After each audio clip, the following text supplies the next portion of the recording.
We're here at the National Museum of World War II Aviation where we're doing something very special today. We're going to reacquaint Matt McCauley and Jeff Hummel with the aircraft that they found at the bottom of Lake Washington in the state of Washington some years ago. They've not seen this aircraft in quite a while. It's being restored at Westpac Aviation Services adjacent to the museum, and this is going to be a very special story.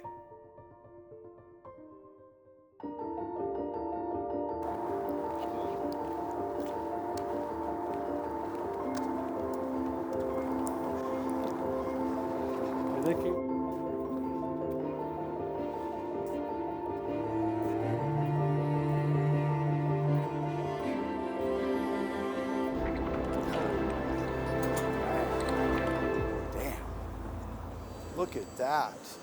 Oh man. Can you believe it?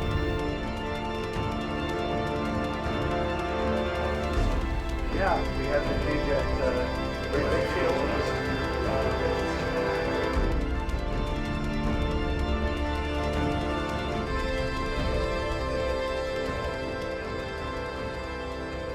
I grew up on Mercer Island, which is surrounded by Lake Washington. My father was an A&P in World War II. He worked at Boeing, and one day he was out eating his lunch at the Boeing Renton plant, and he happened to see a PBM Martin hit a buoy, bust off the float, roll over, and sink.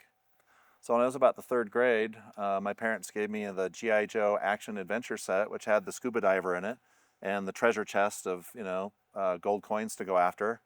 And in discussions with my father, he told me about these World War II airplanes that were in the lake, and we grew up watching like Baa Black Sheep and stuff like that. And it's like, well, it'd be really great to go get one of those airplanes and do something with it. I had the same Seawolf sub. For Gen X, that was the G.I. Joe Seawolf sub when I was a kid, and had also been real interested in diving. And I started snorkeling in the lake very seriously as a young teen, got certified the day of my 15th birthday. I went to the dive shop. So by the time Jeff and I met in 10th grade in our lifeguard / PE class, I was already a certified diver. And he approached my dive buddy because he wasn't sure he could trust me with a secret about the planes at the bottom of the lake, because Jeff was not yet a certified diver. So we started talking, and he realized he might be able to trust me a little bit. And that's pretty much where everything started. I didn't really know that much about planes in the lake, but I heard the story about the PBM. At first I thought he meant a PBY because I was used to those. A PBM, we looked it up. And from that, we spent all through high school. Jeff got certified not long thereafter, diving like crazy, building our skills, searching the lake, and gradually building equipment and dive skills such that we were able to start making a serious effort. So you imagine, we didn't have a lot of resources, and to find the airplanes, you need a sonar device that can image the bottom. And so unfortunately, Matt got in a very bad car accident when he was in high school. And most kids, when they get the big insurance settlement, they would go buy, like a fast car to impress the girls or whatever. No, Matt went out and bought a side scan sonar, it's a $15,000 device that allowed us to pursue, looking for the airplanes, because we really, really wanted to get one of those planes up. So we weren't really aware of the fact that the Navy had dumped airplanes in the lake. We were mostly looking for airplanes that could be, easily restored to flying condition, and we knew that there were complete airplanes in the lake. So we did like research in the newspapers and stuff like that. So what we identified was an area off a place called Juanita Point in Lake Washington, which was near Sandpoint Naval Air Station. And on the bottom were these things that looked kind of like a big log. I mean, they threw a shadow, but it looked like a little sort of cross shape. You could see that there was some wings there. And we did the first dive on the plane in about... it was late 83. Yeah, late 1983. And I identified one of the planes on the lake. Now, of course, here's this big thing on the bottom of the lake. We don't really know exactly what it is. And you have to get it to the surface. So there was a company nearby called Carter Lift Bag, and this was some guys who made professional lift bags for lifting heavy things off of the bottom. And they kind of liked us because we were these young kids. At the time, we were like 17, 18 years old. And we would go out to their factory and they would have prototypes of different lift bags that never really turned into a product. It was the wrong size, wrong shape, whatever. And so they would sell us their prototypes at basically the cost of their materials. Steep discount. His late father was an amazing resource for us because he'd worked on these planes during the war. So he was able to tell us things that you wouldn't find in the Warbirds Air Classics magazine, like where to attach a lift bag. So in this particular plane, there was a very strong cantilevered wing spar that he recommended that we attach to. And that's where we would rig the bag. We'd have the divers go down, drag the bag. We had tow straps, cinched it on with a big shackle, which is harder to do breathing air at 150 feet than most people realize because of something called nitrogen narcosis. It's like being drunk, which is why I functioned so well at depth as a 19-year-old. But then we've inflated it from the surface using air tanks, putting air down the hose. And the first time we brought it up, we were going to tow it to shallow water. It was Jeff and me and an ex-girlfriend of mine who wanted to go out for a boat ride that day, and she did. Yeah, so that was March 4th, 1984. So we had previously, with our entire team, had attempted to lift the airplane up, but Matt and I scrounged up some more money. We bought one more lift bag, and because what happened is when we first tried to bring the plane up, we got a little bit of slack in the line, but the plane didn't come up, and so we thought, well, we need to add a little bit more lift to it. And we had attached lift bags to the wingtips as well. So we had 500-pound lift bags at the wingtips. But the plane it still didn't come up. So we went down, attached another lift bag. We started operating the manifold and dumping the air into the lift bags, the extra lift bags. And all of a sudden we get this giant water column of moving upwards, and the color of the water around us changed color. It changed to like a deep green sort of color. It was like a sci-fi movie where a UFO comes up out of the water and everybody's freaking out. It looked like that. So in the meantime, there's a woman on shore and she's vacuuming her living room, and she's looking out at this boat and like, what is going on out there, And then the story unfolds from there. So, we figured that, the plane would come up and we had the motor running, and if the boat was up here and the plane was down here, that this would happen, right? So we'd get the plane would be behind us, it wouldn't come up below us. That was going to work great. So, and that's exactly what happened. But once the plane got to the surface, Matt was so excited that he punched me in the gut. I'm kind of like leaning over going, "Ugh, thanks, Matt." And I kind of look back up to the airplane and I'm like, "Matt, the plane is sinking." So down at 150 feet, if you fill a lift bag and it comes up, there's going to be a lot of expansion. 5 atmospheres difference. And you've got overpressure relief valves that have all this air, and that Carter Bag Company, they had that calculated. Those were fine. But the problem is ice can develop in them in fresh water. So these things had frozen open. So we got it up. I got so excited I punched Jeff, because that's a thing you do when you're 19 with your friends. And then it started going back down because the bags were dumping because they were all iced up. So when it comes up, the thing like the wing actually came out of the water enough we could finally see the whole thing. I mean, it was amazing. This big orange lift bag, and it's going, and it's all this air, and then the water has turned green around it, and the woman in the living room is like, "Oh my God, what is that?" Back to the boat airplane situation. So the thing starts to sink, and the calculus in my mind was, well, no big deal. The plane will sink and the boat will go back to being above it. Well, that's not exactly what happened. So what happened was the back of the boat just started going down and down, pulling us backwards. Quickly, backwards. It's like we've been attached to Jaws, and the boat is going down. So Matt, of course we have all our dive gear and everything on board.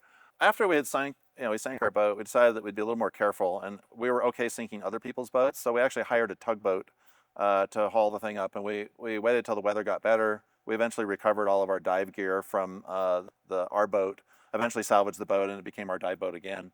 And we brought the airplane up. We hauled it over to Sandpoint Naval Air Station. And again, we couldn't afford anything, right? So we knew this guy that had a boom truck that was like an old power telephone company, and had a boom that could just barely pick the thing up. And when we picked the airplane up, we brought it in with the lift bags right to a boat ramp. In the summer, we had the boom out over the airplane, lifted it up, but the airplane was so heavy it lifted the wheels of the truck off the ground, and so a lot of people had gathered to watch the airplane come out, because they're like, what is going on here?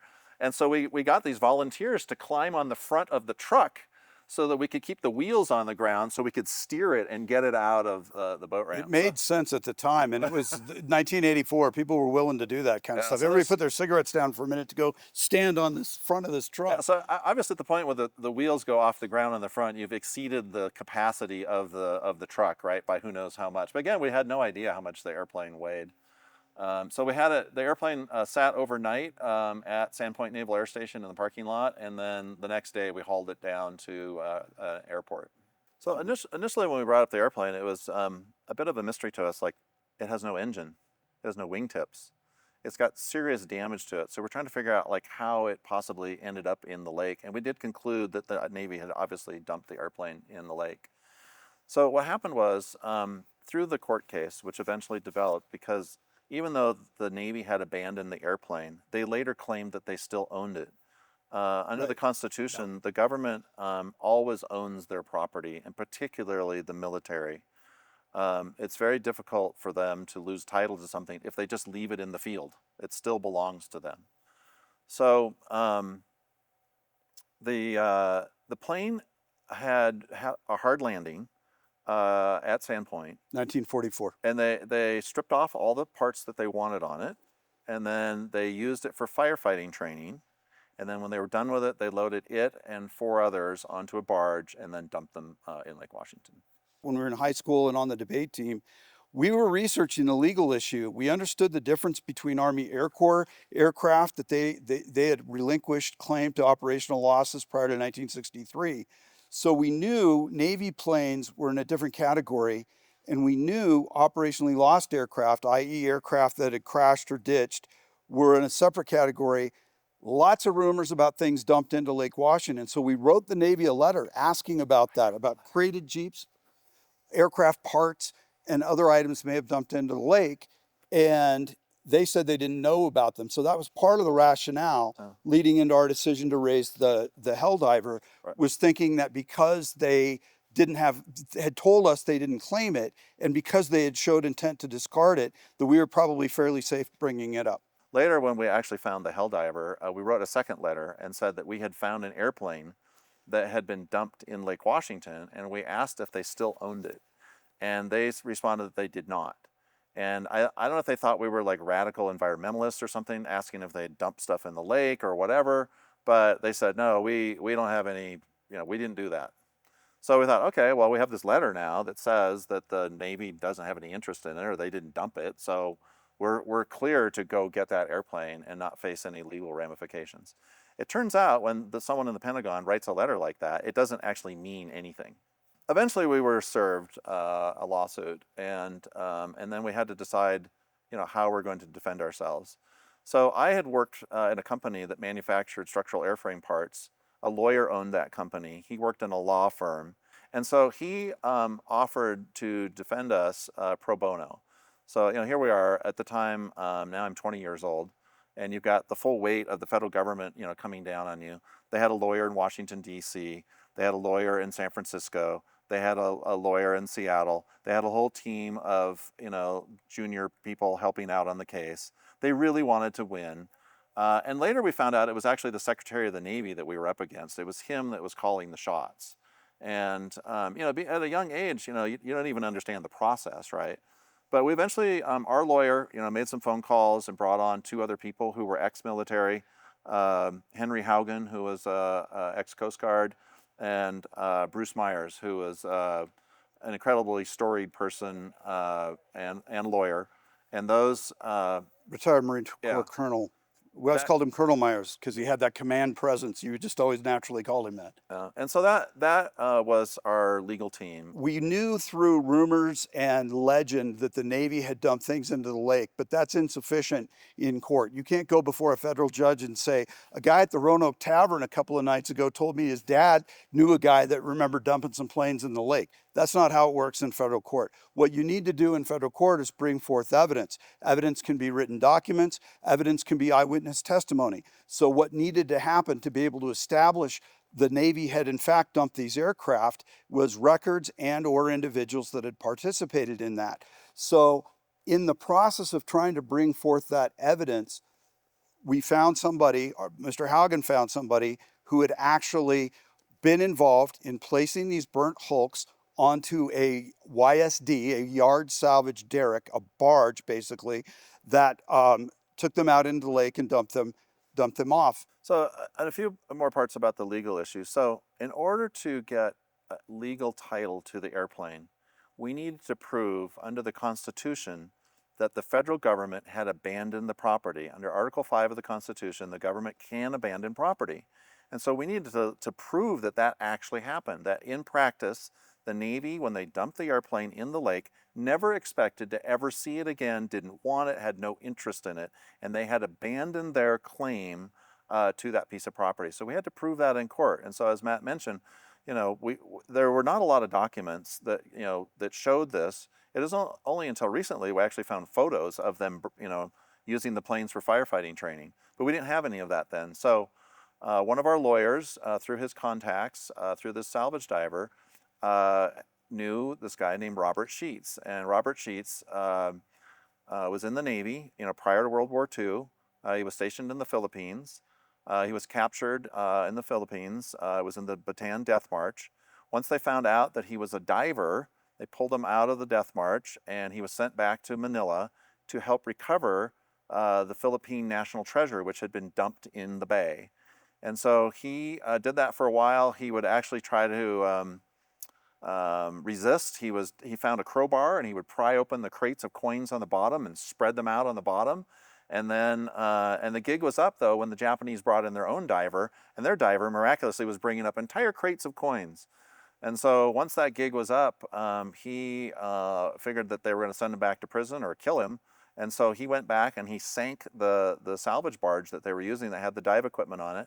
And then he escaped, and then he hooked up with someone who had a 50 caliber machine gun in a canoe. And the two of them, did some raids, and eventually they were repatriated, to the U.S. And so after the war, or actually still, I think during the war, based on the fact that he'd been in combat and had, been through this event, they, kept him at Sandpoint Naval Air Station to help out, because they were occasionally when planes would crash, they would go out and recover them. And so he was put in charge of disposing of our airplane. And he got in trouble for it. And so he remembered that, that he had done it. Well, it was a 2-day trial. The judge we had drawn was named John Kugnauer.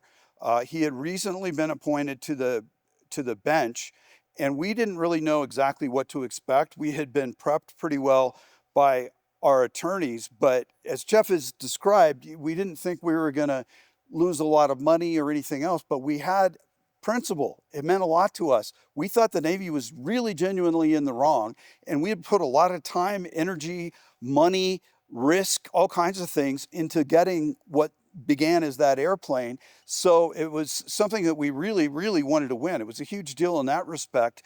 And I thought going into federal court, I'd seen all the President's Men and all these different kinds of things in those days about you can't beat the government and all this. And the judge was really down the middle. He asked a lot of really good questions of both sides.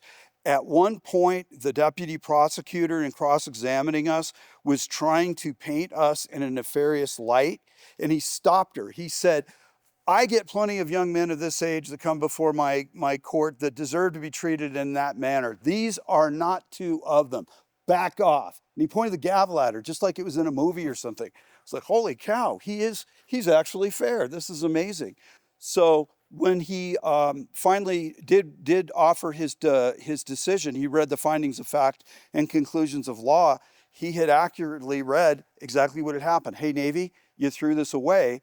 But he was very, very clear to point out, this does not give a green light to anybody who wants to try to go recover an operationally lost aircraft. So coming here to Westpac today, to us, represents the, very close to the final chapter of this airplane. So when the airplane was sitting in Matt's front yard, nobody believed it would ever fly again. I mean, we thought maybe it'll get restored for, static display, but really the ultimate goal is to really get the airplane back in the air again. But now when you turn around and you look at it and it's right there, that possibility and impossible dream has turned into this beautiful artifact from World War II. And to me, that is just incredibly satisfying, because we knew at the time that if the airplane had gone into the hands of the Navy, none of us would be standing here right now. The airplane was gone. It would just basically be sitting as a piece of, a relic, but not a complete airplane. This is what should happen to the airplanes like that. It should be built, it should fly again. And that's what we wanted.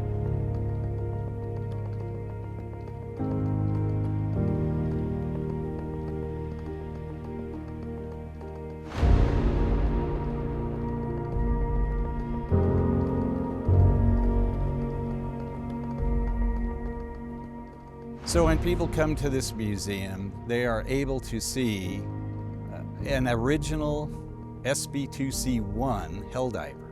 There's 3 Helldivers in the world today, but they're both Dash 5s. This is the only example, which is an early example, which was one of the first ones that was ever built. So the uniqueness of being a Dash 1 and the uniqueness of it flying is incredible. So to be able to come out to a museum and not only see it, but see it when it flies is something that you're not going to get to see anywhere else. We've been honored over the years to work with the Slattery family and the Family Foundation, and Jim Slattery in particular, for all of the stuff that they've done to help this museum, but especially in this project, because this project's so unique, and to be able to bring that, restore it, people were able to watch it as it was being brought back to life over several years, but at least they got to see it. They kept coming back, they were watching it, they eventually got to see it while it was running, while it was being taxied. If they were here at the right time, they even got to see it in the initial test flight. So, I mean, it's a huge deal to this museum to be connected to this family, who Jim specifically has this vision of trying to take some of these extremely rare aircraft and put them back in the air again so that you can see them.